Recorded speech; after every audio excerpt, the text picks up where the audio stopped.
ठाकुर राधारमण जी की महती कृपा से हमारे आदरणीय भी और अनुगत भी श्री परमवीर सिंह ठाकुर जी के इस मंगलमय निवास पर कार्तिक मास के पवित्र उपलक्ष्य में दीपदान महोत्सव के अंतर्गत निमाई पाठशाला के अधिष्ठात्र प्रियारमण महाप्रभु राधारमण लाल सबकी कृपा से, गुरु भगवान की कृपा से कई महीनों से, साल से ऊपर चल रहे बुधवार संकीर्तन का ये कृत्य संवर्धन होता हुआ, वैसे भी भजन जब होता है तो हमारी इमोशन, हमारे लाइफ के जितने सेक्टर हैं वो घटते जाते हैं। हर बार हम 17 सेक्टर में जाते थे, इस बार हम 4 सेक्टर में आ गए। भजन यही करता है। जीवन में कितने विभाजन हैं, भजन उन विभाजनों को खत्म कर देता है। और वैसे भी लाइफ 4 सेक्टर में ही बंटनी चाहिए। ब्रह्मचर्य, गृहस्थ, वानप्रस्थ और सन्यास। और भी सेक्टर्स हैं। पूरी प्रकृति, सही बात तो ये है ठाकुर साहब, भगवान भी 4 सेक्टर में ही बटे हैं। ब्राह्मणोस्य मुखमासित बाहु राजन्यकृतः। भगवान ने अपने आप को 4 सेक्टर में बांटा। मुख से विप्र उत्पन्न हुए, हाथ से क्षत्रिय उत्पन्न हुए, इस प्रकार। और जीवन का लक्ष्य भी 4 ही सेक्टर हैं, धर्म, अर्थ, काम और मोक्ष। और मुझे ऐसा लगता है हरि, गुरु, गौर और हरि नाम, ये 4 ही तो बल हैं वैष्णव के। इसके अलावा कुछ माने तो वो एक्स्ट्रा है। हरि ठाकुर जी, गुरु जिसकी कृपा से बात बनेगी, गौर जो दृष्टि देंगे, और साधन और साध्य श्री हरि नाम। तो आज ये संकीर्तन हो रहा है। कुछ निमाई पाठशाला के बालक आए हैं और 9 तारीख को वृंदावन में नित्यानंद प्रभु की प्राण प्रिय अर्धांगिनी श्री जानवा देवी माता के ऊपर एक प्रस्तुति है, प्ले है, जो भी कह लो, ड्रामा है, जो भी समझ लो। वैसे ड्रामा वो नहीं, ड्रामा तो यहाँ चल रहा है सब जगह पर। तो कई बालक, उसकी परसों उसकी प्रस्तुति है, और कई संत, हमारे मलुक पीठ वाले महाराज जी और कई ऐसे सड़े बड़े बड़े सिद्ध संत वहाँ रहेंगे, उसका दर्शन करेंगे। तो हम एक आने से पहले सोचते थे क्या संदेश दें। तो मन में एक, वैसे तो सवेरे से आज व्यस्तता थी, नोएडा से आ रहा हूँ, पर हमें लगा फटाफट हम पहुँच जाएंगे। पर जैसे नोएडा शब्द की फुल फॉर्म करूँ तो 2 लाइनों में आती है। NOID, हमको नहीं पता था, थोड़े दिन पहले पता चला कि ये शॉर्ट फॉर्म है। जैसे इस्कॉन की शॉर्ट फॉर्म है, फुल लिखो तो 2 लाइन में आती। नोएडा 2 लाइन में, नेशनल क्या क्या, I don't know, I don't want to know also. ऐसे ही हमको लगा बगल में होगा, पर हमको क्या पता था कि सड़क भी अपनी फुल फॉर्म में आ जाएगा। फिर 2 जगह इंटरव्यू हुआ, सवेरे से फ़ोन बंद था, तो आधा तो ठाकुर साहब ने हमारा फ़ोन लाल कर दिया। पता फ़ोन लाल कब होता है? हाँ, वेरी गुड बॉय। गुरु गाल लाल करता है, चेला फ़ोन लाल करता है।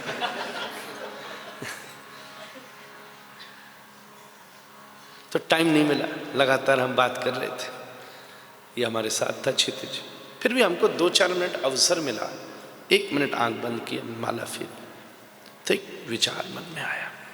हमने खंगाला, कुछ बांटना है तो अपनी पिटारी में ढूंढ तो लूँ, क्या है, कोई बात मिल जाए तो दे दूंगा। तो गीता में श्री कृष्ण ने कहा है, अहम बीज पद पिता, ये प्रकृति का निर्माण मैंने किया और मैं इस प्रकृति का भोक्ता हूं। ध्यान देना। तो प्रकृति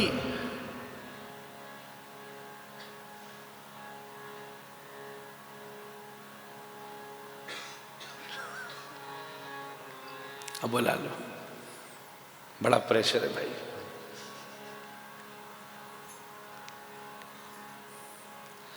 मेरी सब प्रकृति विकृति हो गई, तो ऐसे व्यासपीठ पे अपने आप मैनेज करना चाहिए। हम इसमें क्या करें? तो हम ये निवेदन कर रहे थे कि जब प्रकृति जो है,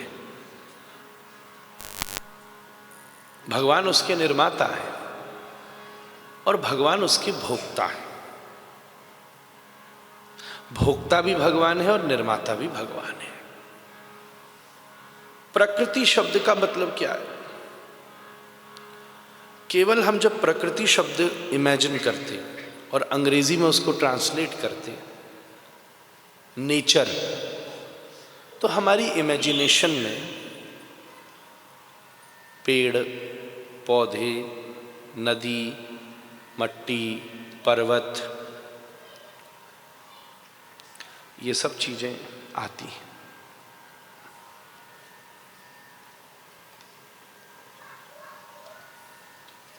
यही हम समझते हैं, पर वास्तव में विचार किया जाए तो जीव भी प्रकृति का अंश है। हर वस्तु, वैसे तो ईश्वर अंश जीव अविनाशी, ईश्वर का अंश है, पर उस दृष्टि में प्रकृति भी फिर ईश्वर की ही अंश रूपा है, उन्हीं से प्रकट हुई है। मूलः प्रकृति अविकृति महदाद्य प्रकृति विकृति सप्तः षोडश कस्तो विकारो न प्रकृति न विकृति पुरुषः।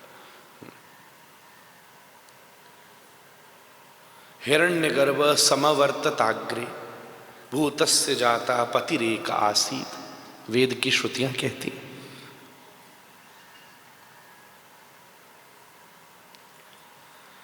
तो सब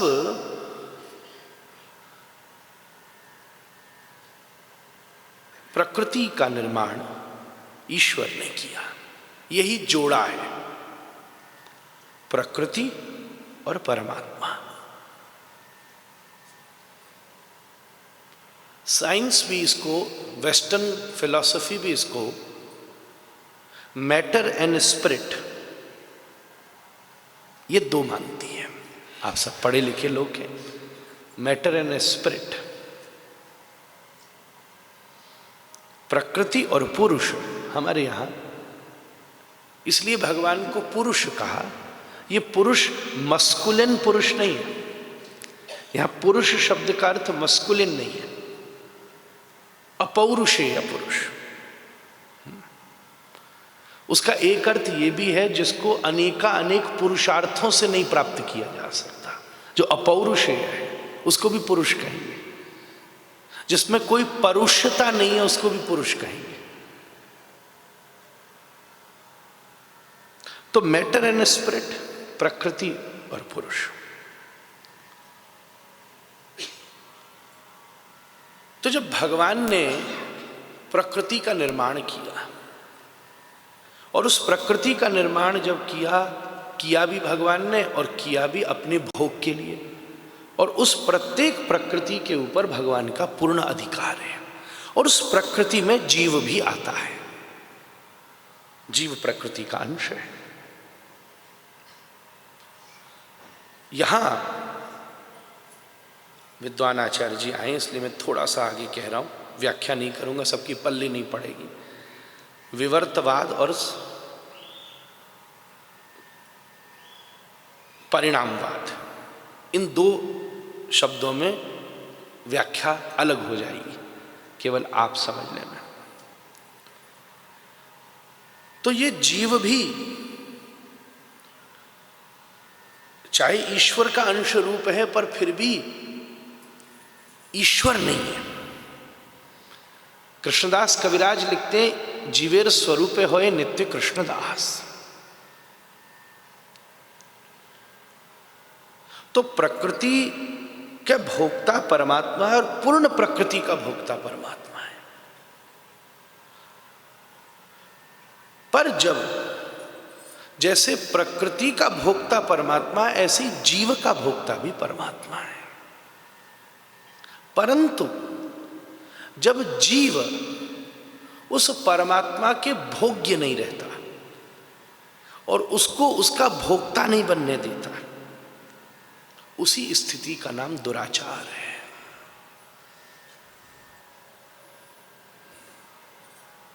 उसी का नाम था। हा? क्या 2 मिनट बैठो, मौके की बात पे तो अब जा रहे हो। 2 मिनट। ठाकुर जी यही है कथा सुनने, पर्दा लग जाएगा तो इधर आ जाएंगे। 2 मिनट। क्या कह रहा था मैं? चलो, स्टेटमेंट तो मैं नहीं दोहरा सकता, वो तो एक फ्लक्स की तरह आता है, पर एग्जाम्पल से अपनी बात हम समझाएं।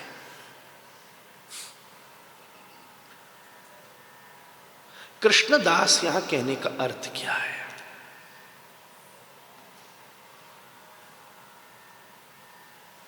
थोड़े दिन पहले हमारी अमित जी की किसी एक जगह को लेकर बात चल रही थी।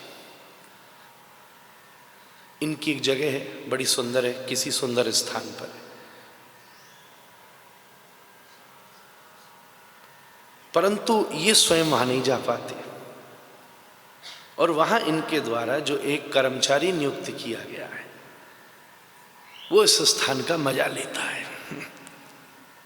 ठीक है, ऐसे ही था ना? हमने तो तुम्हारी बात से अपनी कथा ढूंढ ली थी, उस दिन से हम उसकी गुत्थी सुलझा रहे थे।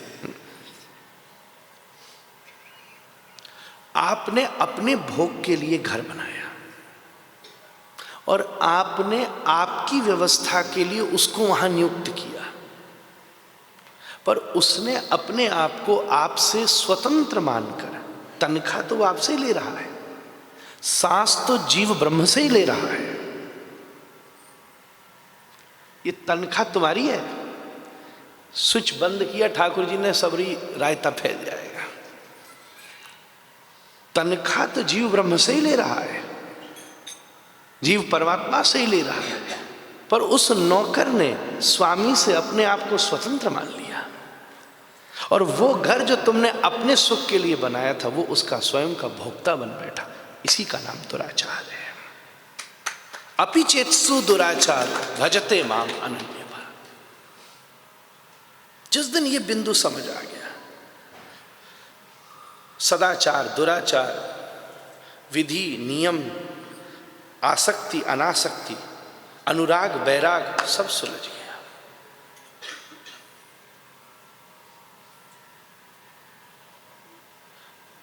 उससे हमें अपना, हम उसके भोक्ता बने रहे। यही गोपी गीत है, यही रास है, यही ब्रजलीला है, सब कुछ यही है। गोपी ही इंद्रियई ही कृष्ण रसम पिबती थी गोपी, हम उसके भोक्ता बने रहे। This is your property.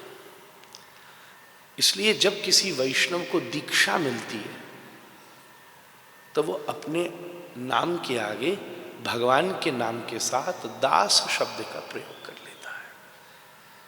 Vishnudas, Krishnadas, Haridas, Gaurdas, Ramdas, Hanuman दास, विष्णु प्रिया दासी, राधा दासी, ललिता दासी, विशाखा दासी, वृंदावन दासी, क्योंकि उसको ये पता चल गया कि मैं स्वतंत्र नहीं हूं। वेदांत में दो प्रकार के वाद हैं, थ्योरीज हैं, स्वातंत्रवाद और नियतिवाद। और पिछले 50,000 साल, 5,000 साल आदि शंकराचार्य से लेके अभी तक ये बात क्लियर नहीं हो रही कि जो हो रहा है वो नियति है कि स्वतंत्र है। मतलब आज आप यहां बैठे हो, ये आप आए हो कि कोई आपको लाया है?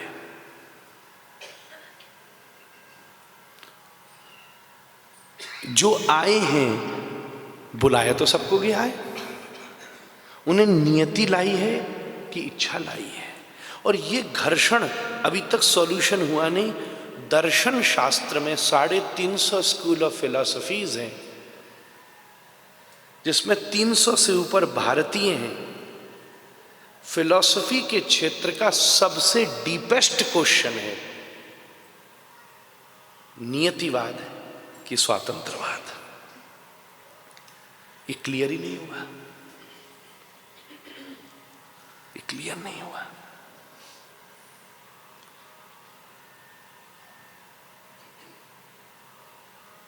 जब जीव को भगवत परतंत्रता का अनुभव होता है, ये दो व्यक्ति वो हैं जिन्होंने तुम्हारे मकान पर अपना अधिकार जमा लिया है। पर जिसको भगवत दासत्व का अनुभव हो जाता है, उसके जीवन में ये शब्द मेरा योगदान है गुरु कृपा से।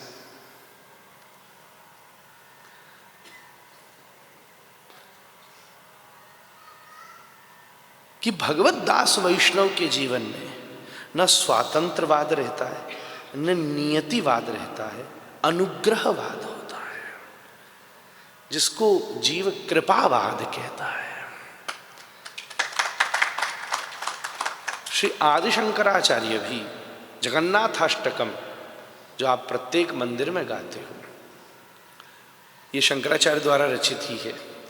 उसकी एक पंक्ति आती है, कृपा पारावार सजल जल दश्रेणी रुचिरो, जगन्नाथाष्टकम।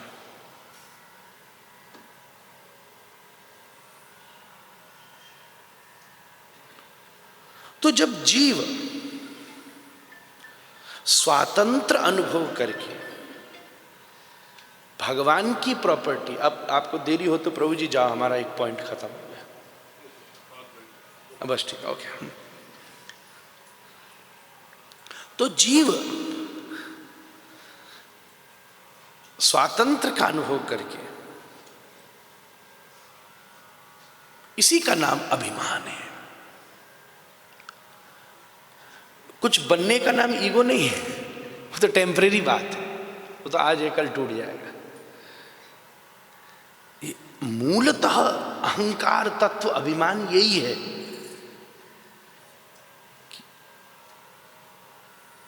इसलिए जब शरणागति होती है तब पहली अनुभूति होती है, जीवेर स्वरूपे होए नित्य कृष्णदास। तो ये प्रकृति का भोक्ता मैं नहीं हूं, प्रकृति का भोक्ता परमेश्वर है। मैं उसका नियंता भी नहीं हूं, हाँ उसका एक टेम्परेरी केयर टेकर हूं कि वो मुझसे जितना सहयोग ले सकती है मैं उसे करता हूं। और उसमें मेरा सहयोग क्या है कि पेड़ फूल को जमीन तक गिरा सकता है और मैं जमीन से उठा के श्री चरणों तक उठा सकता हूं। नदी बहती हुई जल को किनारों में छलका सकती है और मैं मिट्टी के सकोरा में उस जल को भर करके श्री राधा रमन जी की करुआ में विराजमान कर सकता हूं। इसी को कहा गोविंद ने, पत्रम पुष्पम फलम तोयम यो में भक्त्या प्रयच्छति। प्रकृति के भोक्ता हैं और तुम प्रकृति के अंश हो। इसलिए तुम अपने को उनका भोक्ता क्यों नहीं बनने दे रहे हो? तुमने अपने आप को भोक्ता बनने दिया समाज का। कोई तुम्हारा स्वास्थ्य खा गया, कोई तुम्हारा अर्थ खा गया, कोई तुम्हारी शांति खा गया, कोई तुम्हारा बचपना खा गया, कोई तुम्हारा जीवन खा गया। और उससे बना क्या? चिता में जलती हुई दुर्गंध वाली राख। एक काम करने दो, एक बार अपनी चेतना का भोक्ता श्याम सुंदर को बनने दो। उससे जो निकलता है राख नहीं निकलती, गोपी चंदन बनता है। गुजरात में जाओ तो गोपी कुंड का दर्शन करो, गोपी चंदन बनता है जो माथे पर हम लोग सहर्ष लगाते हैं। इसका भोक्ता बनने दो।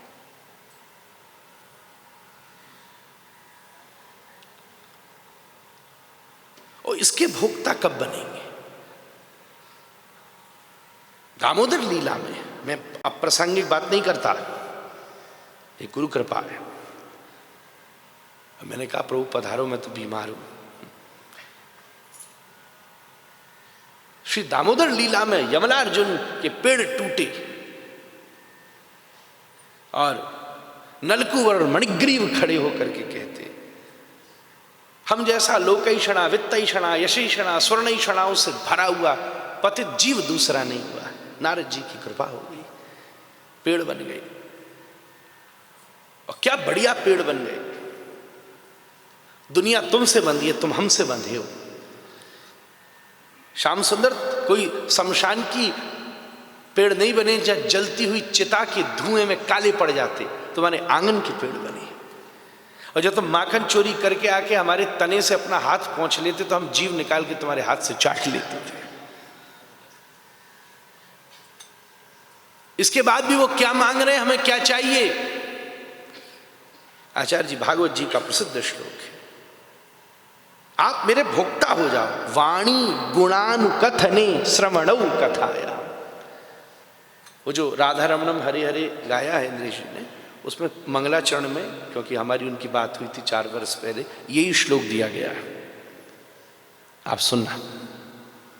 वाणी गुणानुकथने श्रवणौ कथायाम हस्तौ च कर्मसु मनस्तव पादयोर्न स्मृत्याम शिरस्तव निवास जगत प्रणामे दृष्टि सदा दर्शनेस्तु भवत्तनूना। तव निवास, दिस इज योर रेजिडेंस। तव निवास, हे श्याम सुंदर, ये तुम्हारा निवास है। अब मुश्किल ये हुई है कि उनके निवास पर भारत में कब्जा करने की आदत कितनी खराब है महाराज। छोड़ता ही नहीं है ठाकुर साहब। हम तो, हमारी तो सब कुछ कथा है, कोई कब्जा कर लिया छोड़ेगा ही नहीं। यही तो प्रकृति पतित दुराचारी पतित जीव का स्वभाव है, जिसने तब निवास, भगवान के निवास को अपना निवास मान लिया है। और जब ये पता चलता है कि जो वस्तु मेरी है, उस वस्तु का अहंकार में डूबा जीव स्वयं प्रयोग कर रहा है, तो परमात्मा दुखी हो जाता है। और जब दुखी होता है तो मौन हो जाता है। इसलिए हमें खड़ा दिखता है, गोपी को नाचता दिखता है।